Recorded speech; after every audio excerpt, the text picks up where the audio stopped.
Welcome back, and now let's get to more inductees, more of the male wrestlers, or the first set of male wrestlers that are getting in. Now this year, how I'm going to present them is I'm going to go by the least amount of votes that got in to the most. So we're going to save the ones that had the most for last. And our first inductee, well, he's a man that's pretty much done it all in Japan and professional wrestling, and he's still going to this day. Talking about Kenta Kobashi. Kenta Kobashi was born on March 27, 1967, and has left an impression on Japan and professional wrestling that which has never been felt before. Trained under Giant Baba, Dory Funk Jr., Masanobu Fuji, and Kazuharu Sonoda, Kobashi went on to have a very rich legacy in wrestling. During his career, he has held the All Japan Pro Wrestling All Asia Tag Team titles on 4 separate occasions, the Triple Crown Heavyweight title on 3 separate occasions, co-holder of the Unified Tag Team Championship on 6 separate occasions, was the 2000 Champions Carnival winner, and on 5 separate occasions, 1993, 94, 95, 98, and 99, was a part of the winning team in the World's Strongest Tag Team League tournament. After he and many wrestlers left All Japan Pro Wrestling to form Pro Wrestling Noah, he was immediately one of the biggest stars in the promotion. He has been co-holder of the GHC Tag Team Championship on 2 separate occasions and has held the GHC Heavyweight title. That reign is one of the most famous reigns in the history of professional wrestling, as he held the belt for just about 2 years. And one thing that Kenta Kobashi can claim that nobody else in the history of wrestling can is that he has had more 5-star rated matches ranked by the Wrestling Observer newsletter than any other wrestler in the history of professional wrestling. Kenta Kobashi, a man who has survived not only everything in the ring, but out of the ring with his kidney cancer, truly is a man who deserves to be in the Hall of Fame, and he gets his place today in the Wrestling Man Wrestling Show Hall of Fame. Our next inductee is an individual who we all just saw wrestle this past Sunday at WrestleMania 25. And even though he may be in his 60s, he still got it. I'm referring to Superfly Jimmy Snuka. Snuka was born on May 18, 1943, and was trained by Danny Hodge Eubank.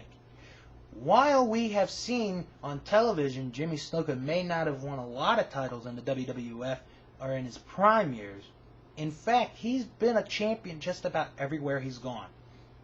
He was a part of the winning team in the 1981 All Japan World's Strongest Tag Team League tournament. He has held both the NWA Texas Heavyweight and Texas Tag Team titles on 1 occasion, held the CWA International Tag Team title on 1 occasion, held the ECW World Heavyweight title on 2 occasions, and is the very first ECW Heavyweight Champion. He has also held the ECW television title, was a co-holder of the NWA National Tag Team titles, held the Mid-Atlantic version of the United States Heavyweight title, was a 2-time co-holder of Mid-Atlantic's NWA World Tag Team Championship, was a co-holder of Vancouver's NWA Canadian Tag Team titles, won the NWL Heavyweight Championship, 5-time NWA Pacific Northwest Heavyweight Champion, 6-time co-holder of the NWA Pacific Northwest Tag Team titles, and has held many other titles such as the WWWA Heavyweight title, the Tri-State Heavyweight title, the USA New York title, the USA Pro Wrestling Heavyweight title, and the SXA United States of America title.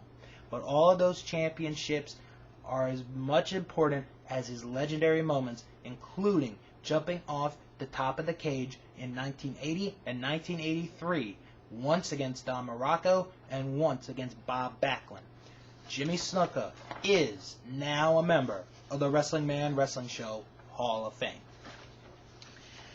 If you talk about the most successful wrestlers in the history of this sport, many names come to mind: Ric Flair, Hulk Hogan, Steve Austin, Bret Hart. But back in the first half of the 20th century and well into the early 1960s, one name was synonymous with winning and championships: Lou Thesz. Lou Thesz was born on April 24, 1916, and was trained by three men who are forever linked in the wrestling history: George Tragos, Ad Santel, and the man that would be his manager during his career, Ed Strangler Lewis.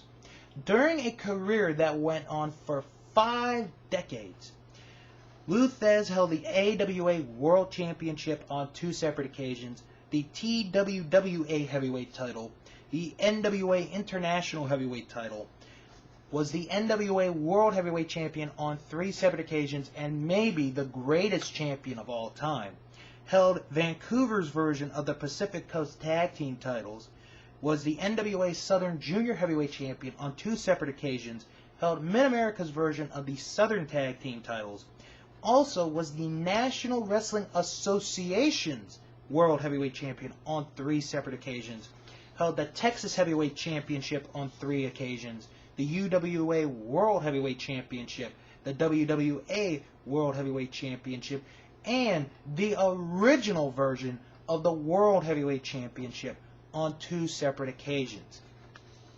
Now, while some of his politicking is infamous, including not wanting to wrestle on a show that had either women or midget wrestlers, Lou Thesz's impact in the business was felt even still to this day.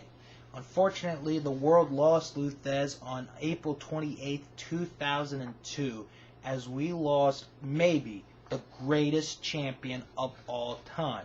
Lou Thesz, a man who some may forget in the annals of history, will now not be forgotten, as he is a part of the Wrestling Man Wrestling Show Hall of Fame. More inductees are on the way.